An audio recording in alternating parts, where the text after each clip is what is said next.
दुर्गा माँ आगमन में गाँठू सहर सबुठी उत्सव मुखर। पीठरे अष्टमी होइतिबा बेले मंडप रे सप्तमी पूजार्चना चली। तेबे एने जगतसिंहपुर सारला पीठरू अधिक सूचना देउछंती आम रिपोर्टर शरद साहू।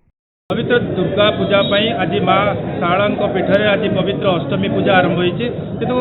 देखा गले कोविड कटकणा को लेकिन बर्तमान पूजा चली कौन बाहर भक्त भीतर को प्रवेश करा जाऊ नहीं तेणु जो भक्त मैंने आसुँच साधारणतः बाहर रोचे गेट बैरिकेड कर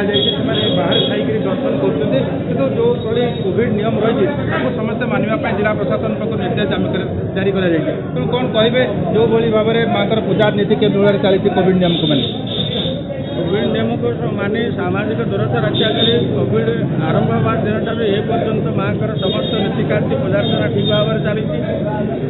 सरकार तरफ ये पदक्षेप अत्यंत स्वागत योग्य अभिनंदनीय आम समस्त सुरक्षा जीवन सुरक्षा ये सब पदक्षेप नितु 250 पंडा सेवा यही सेवा पूजा पर निर्भर कर चलुला बेले आज हजार हजार श्रद्धा भक्त जहाँ दान दक्षिणा पैसा वंचित होती किंतु आज माँ विशेष पूजा हो संध्या बेले माँ महिष मार्जनी बेश हम राधा बेले संपूर्ण सुनावेश हो 23 तारीख में यह परिसमाप्ति घटवाई जाऊँगी से यज्ञ प्रार्थना समय 44 दिन यज्ञर पूर्णाहुति प्रदान कर शारदीय पार्वण पूजार परिसमाप्ति